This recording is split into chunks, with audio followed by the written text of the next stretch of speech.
रात को इन्होंने अपने कुछ साथियों से सलाह मशवरा किया।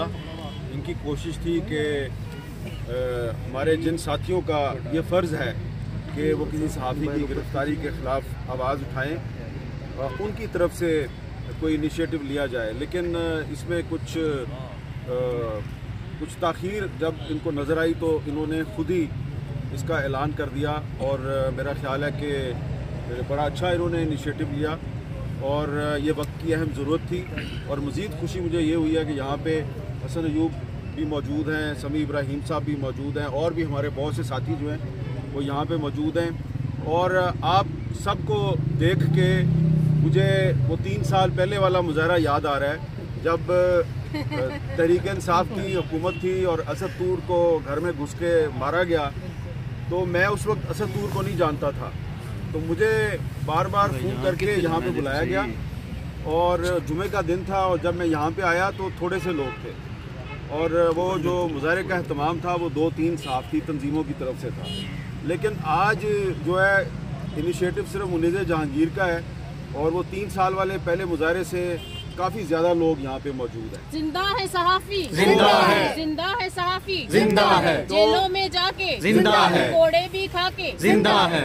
तो उस वक्त जो है वो नारे लग रहे थे कि सहाफ़त को आज़ाद करो, लेकिन 3 साल बाद नारा लग रहा है जमहूरियत को आज़ाद करो। तो आप देखें कि पहली बात तो यह है कि हम वहीं पे खड़े हैं जहाँ पे हम 3 साल पहले खड़े थे, लेकिन नारा जो है वो थोड़ा सा तब्दील हो गया है। सहाफ़त की आज़ादी का नारा भी लग रहा है, उसमें एक नारा ऐड हो गया जमहूरियत को आज़ाद करो। तो इलेक्शन भी होते हैं पाकिस्तान में, पार्लियामेंट भी मौजूद होती है, लेकिन जमहूरियत जो है वो आज़ाद नहीं है। अब सवाल ये है कि असद तूर को किस जुर्म में गिरफ़्तार किया गया है। असद तूर ने जो आखिरी वीलॉग किया उसमें उसने सारी कहानी पहले बता दी। तो जो लोग ये समझते हैं कि असद तूर ने किसी अहम अदालती शख्सियत के ख़िलाफ़ कोई किरदार कुशी की मुहिम चलाई, या वो ये समझते हैं जी कि सिविल सर्विस के ख़िलाफ़ या किसी इदारे के ख़िलाफ़ उन्होंने कोई मुहिम चलाई, वो आप FIR देखें जो FIA की FIR है, अंग्रेज़ी ज़ुबान में है, वही उसमें घिसे पिटे पुराने अल्फाज हैं, मेलाफाइड इंटेंशंस और एंटी स्टेट प्रोपेगेंडा, और लिखा नहीं हुआ कि एक्चुअली असद तूर ने किया क्या है। तो ये असद तूर की गिरफ़्तारी जो है वो दरअसल एक टेस्ट केस है। उससे पहले इमरान रियाज खान को गिरफ़्तार किया गया, लेकिन इमरान रियाज को गिरफ़्तार करके कहा गया कि जी ये कोई लैंड डिस्प्यूट का मामला है, लेकिन आप सबको पता है कि वो लैंड डिस्प्यूट का मामला नहीं है। उसको भी इसलिए गिरफ़्तार किया गया है कि काफ़ी अरसा लापता रहने के बाद वो जब सामने आए तो कुछ अरसा खामोश रहे वो और फिर उन्होंने बोलना शुरू कर दिया। तो उनकी ज़ुबानबंदी के लिए उनको गिरफ़्तार किया गया है। असद तूर को भी उनकी ज़ुबानबंदी के लिए गिरफ़्तार किया गया है। इसका सबसे बड़ा सबूत ये है कि इन दोनों की गिरफ़्तारी से सिर्फ चंद दिन पहले BBC ने एक डॉक्यूमेंट्री की और उस डॉक्यूमेंट्री में इन 2 के इंटरव्यूज़ शामिल थे। इमरान रियाज का इंटरव्यू था और असद तूर का इंटरव्यू था। तो मुझे कोई शक नहीं है कि इमरान रियाज और असद तूर की जो गिरफ़्तारी है उसका मकसद पाकिस्तान की जो सहाफ़ती बरादरी है उसको ये पैगाम देना है कि तुम लोगों को सच बोलने का बहुत शौक़ है, इस शौक़ से बाज आ जाओ वरना हम तुम्हें सबक सिखा देंगे। तो जो लोग हमें सबक सिखाने के शौक़ में मुब्तला हैं वो बड़े मुश्ताक हैं कि जी हमें सबक सिखाया जाए।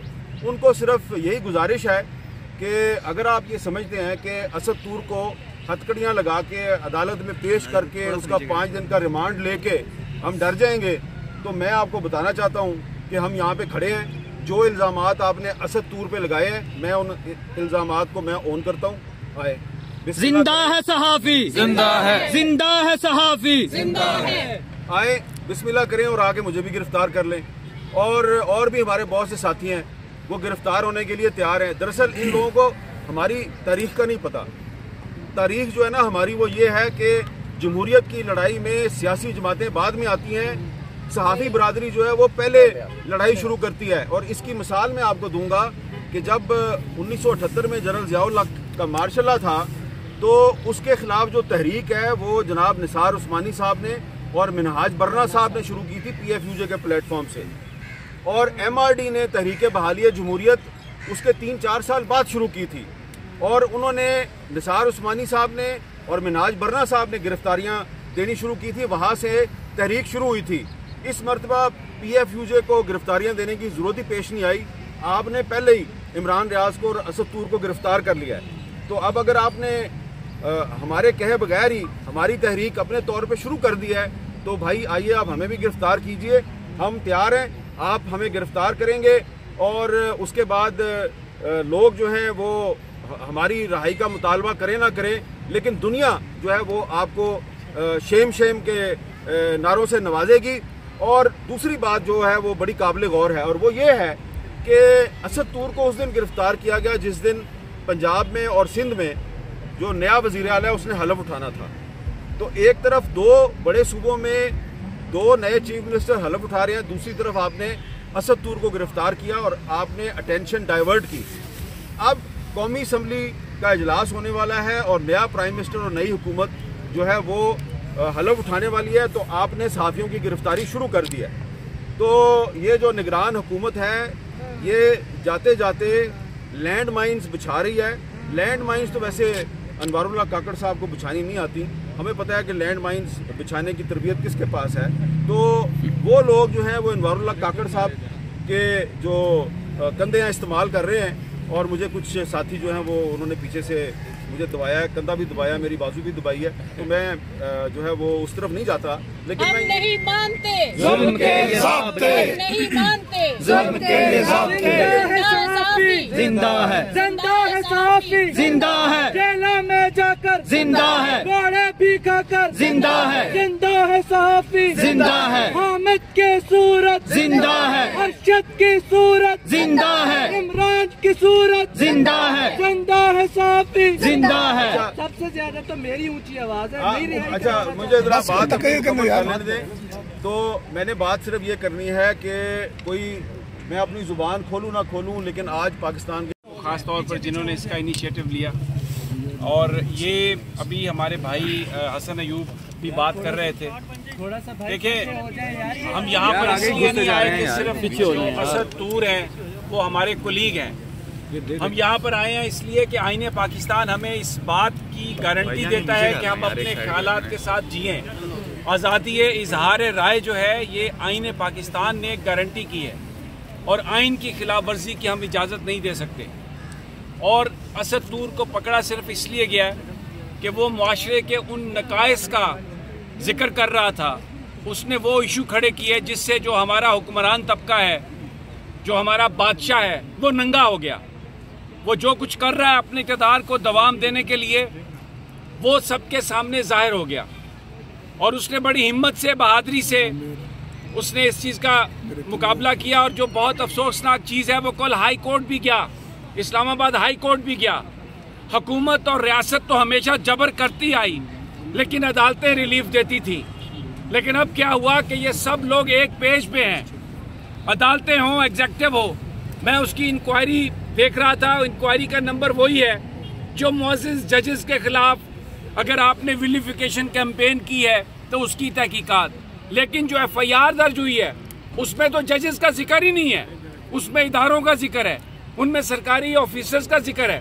تو یہ سب کیا ہو رہا ہے؟ لگ رہا ہے جیسے عمران ریاض کو اٹھایا، جیسے اسد طور کو اٹھایا، اور بھی لوگوں کو اٹھایا جائے گا۔ لیکن اگرچہ بھلے ہم میں تفریق ہو، کچھ بھی ہو، جو آدمی بھی ہے، جہاں پر بھی ہے، صحافیوں کو دیکھنا چاہیے، سوچنا چاہیے، اور ہمیں ان آزادیوں کو پروٹیکٹ کرنا ہے۔